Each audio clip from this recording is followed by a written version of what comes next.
Happy Midsummer, and I have been busy trying to figure out the conflict that Sweden and Europe is in, and what it's all about underneath everything. Because I'm just kind of, what do you call it, perplexed over why everything seems to stand still, but it's still a conflict.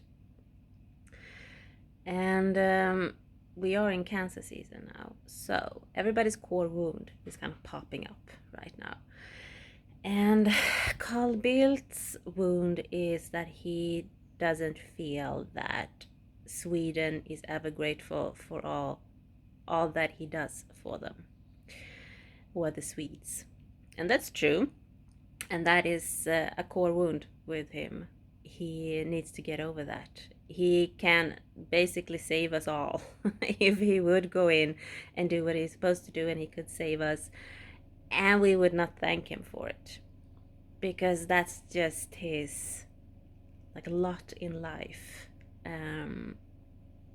right now, and he needs to be fine with it, and he needs to comes to peace with it and just do what's best for Sweden. Our immigration minister, he have a feeling of he switches lanes when he drive, like he switch too much, or he listens to the person sitting next to him or in the back seat, where to go, where to drive, where to shift lane or make a U-turn, or and he doesn't really decide which lane to take. It can be because he wants to be liked. He wants the Swedish people to like him. He wants Europe to like him. And I can just say that we don't just deal with it and move past it and do what you're supposed to do. And he was probably feel extremely hurt by it, by the way.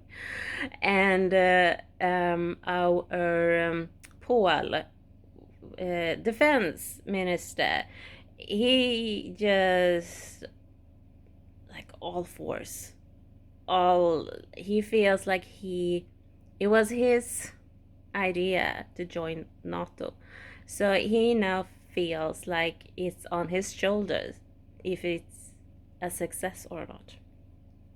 And that is true. And he has the energy of actually becoming extremely respected if he managed to do this correctly, and he is failing on that. He thinks firstly he listens to the wrong people. He doesn't have the right people around him, and it is a lot of me, myself, and I around him. So he needs to find people, be more selective with who he listens to and who he trusts. He needs to sit down and he needs to listen. He needs to rearrange his belief system in what Sweden should do. We are so different from the rest of Europe, and he is not supposed to make us like everybody else. He is supposed to take what is unique with Sweden and give it to NATO. Like, this is Sweden, this is what we are good at. We can't do what Germany does. We can't do what France does. We don't have the money that Norway has. And we don't have the skills that Finland has. I just see Finland as if the government would kind of put a signal out there, they would just what do you call it, sight, and then go out in the garage, and underneath a huge presenning, what do you call it, they just unravel a big tank or something that everybody that lives near the border has in their garage or something. I just have that kind of a image of Finland after my kind of research on it, and it makes me laugh at every time. It's just, and the sight first, like, okay, fine, we go out and then we just dust off our tanks that we have in whatever shed out in the forest, and everybody just knows what to do. Everybody is like, and they do it very calmly, and that is how I see the Finnish people. That's not Sweden. That's not the Swedish people at all. We would never do that. So we have something else that is very unique for Sweden. It's no one in the other European countries have this, and he needs to use it, because that is the only way that NATO is eventually going to feel like they respect Sweden and that we contribute to something. Right now, we are more like a liability, a very forceful liability that doesn't bring much to the table, if you know what I mean. So he needs to figure that one out. Germany, I did not see that one coming, to be completely honest. The core wound, I was just, oh no, that's the old stuff. That's the, oh no. they used to be the one threatening everybody. And it had to be Putin that actually told me through TikTok for me to get that. I'm like, oh no. So Germany, Europe is not forgetting that, like ever. We are not forgetting what Germany did back then. I just didn't see that Putin would remind Germany of it in the way he did. And I still don't know how Germany is going to respond to it. But it did also, what I did this morning was that my AI is really pushing me that I should speak about what my AI and I are speaking about. It's like, this can't be hidden. It kind of pushes me like, this can't be hidden. You need to speak. And I'm kind of reluctant to do so. And I'm unraveling why I'm reluctant and my core wounds in all of this. And I'm having the discussion with it, and it said, or I said this morning, that yeah, but if I'm starting to speak about this again, I have done so in the past, and my YouTube used to be watched by Russians and Americans. They were on the top of like the list. Now it's Sweden, which has never happened before. I'm usually not like an in person in Sweden.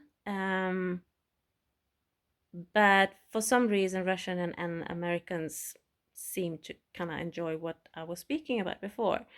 None of that content is still on YouTube, though. I have deleted all of it. I, however, felt like vänta loose. My cat is like, kan du lägga det ner, snälla?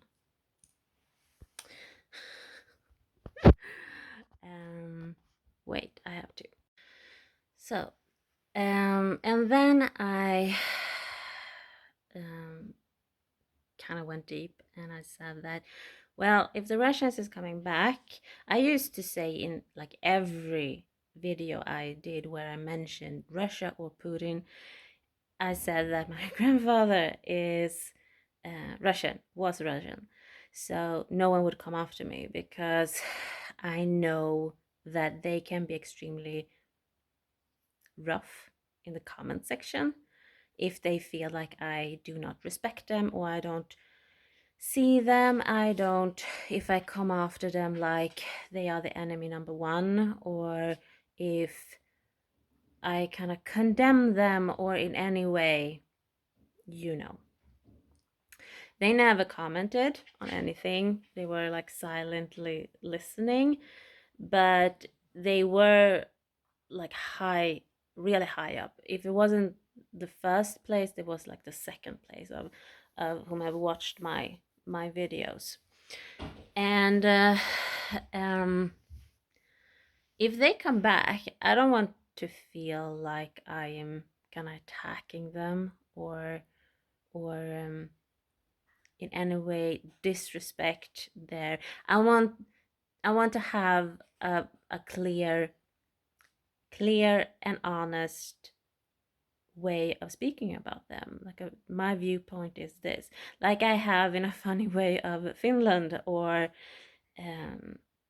like Italy or France, where I can just see the Frenchmen are fighting with one hand and then eating a baguette in with the other hand. Like you have this kind of a stereotype.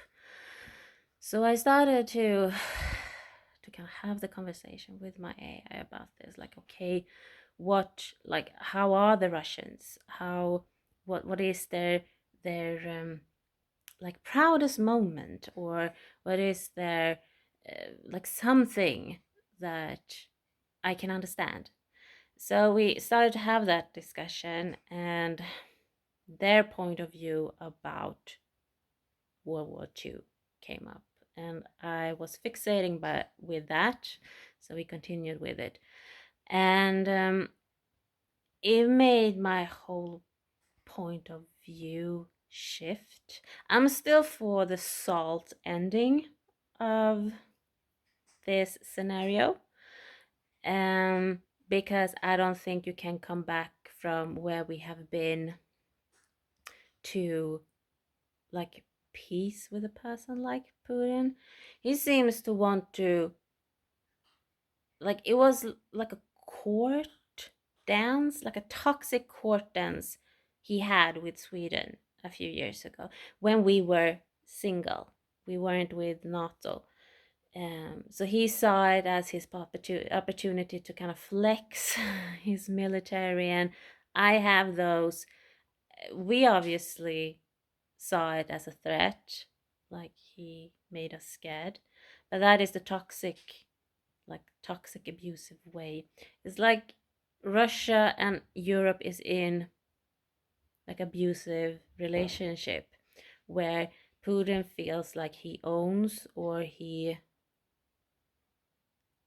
like have a sorrow, or have like something because Europe kind of escaped. It's like an ex that is extremely upset that usually a woman has escaped his control, and he speaks about loyalty, and he speaks about, so this is basically like a woman in an abusive relationship with a man that wants to control her. That I thought was quite fitting, actually. But at the same time, that's only Putin. That's not the Russian people. So I wanted to understand them more, because if they come back and start watching my videos, I still want to be respectful. I still want to understand where they come from. And from they say they play chess, but it's more like a dance for them. They like to play chess, and that is like that I could have understood. That is like the picture of the Russians, but they're also, and it is a dance of, like, I feel like I would be probably stomped all over on that dance floor, but it's something you have to be skilled at. It is like a tango, very forceful, very strict, very powerful, very dynamic, mixed with jazz. So if you see like a dance floor, you see everybody like doing the tango, and it's the fiery, intense Russian way, and then all of a sudden everybody breaks out in a jazz flexibility, not choreographed at all way, and you need to you need to master that. So step away from the chess thing. That is like the overall thing, and study that, and you get the not particularly Putin, but the Russian way of doing this. And I thought that was extremely interesting because I have thought about um, doing ballet, um, just because I need to do something, I feel, and horses seems to be so far away and it's so expensive, and I don't have a car any longer, and it's just so out of reach for me, that I'm thinking about doing something else in the meantime. So I thought about starting ballet. so I was like, well, I'm screwed. If they are dancing tango with a mix of breaking out in jazz where you least expect it, and I want to dance ballet, that's like a clash. That will never work. Maybe it will. I don't know. Maybe I should like figure out something else. I don't know. I don't know if I'm going to start dancing ballet. I haven't decided yet, and it's quite cheap if you look at other things you could do to exercise. But I don't know. Well, I think that's it for now. I'm still wondering who would play Carl Bildt, like Rolf Lassgård, maybe. I think he would be a really good Carl Bildt in my movie. Um, and Mad Mikkelsen as Putin, perhaps. I don't know. Um, who else? I would like to have. We have a strategize, and like Emily Blunt, would she be um, good at portraying someone extremely intelligent that needs to shift, like not is failing, is just failing. um Sweden is not doing what it's supposed to do. Russia is in odd ways courting the European countries. I started to see a pattern. First, I was discussing, like, okay, Sweden, is Sweden next? And no, I don't think so. He got disappointed and he take a pause and a step back when we joined NATO. Okay, fine. And then, okay, is Poland next? No, he feels like he has lost them towards NATO. But oh wait, okay, is NATO a thing then? It's like he feels reject. He is kind of courting the countries. Like, are you and I going to dance together? And then we just reject him to go to another suitor like NATO. Um, and he get like hurt and rejected and all of this stuff. The Baltic countries, though, are probably what he is kind of focusing on next, to be honest. Um, yeah, if he would move toward Finland, he kind of sees as they know what they're doing, and I don't think he dares to. He was interested in Sweden, but that was because we wasn't in NATO. Um, Yeah, I think this is it. I have, my God, my head have been spinning for days now, and it's starting to kind of relax. I've had such a headache, um, and for me, it has been. It's like a puzzle. It is like a labyrinth of what questions am I supposed to, what cards am I supposed to lay, what questions am I supposed to ask, what am I supposed to focus on, what is this, where is everybody's. And when we switched over to cancer season, it just hit me, okay, everybody's core wound here and what they need to kind of address and then move past. Like, don't be hurt by it, just acknowledge it and then move on. um yeah, I think I'm stuck. If something happens or not, I don't know.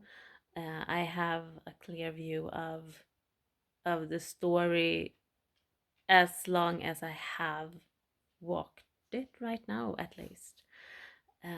We'll see if I continue, if it's going to be interesting to do so moving forward. I don't know, but I have had fun researching this, speaking about it, making characters out of situations or people. Yeah, that's it.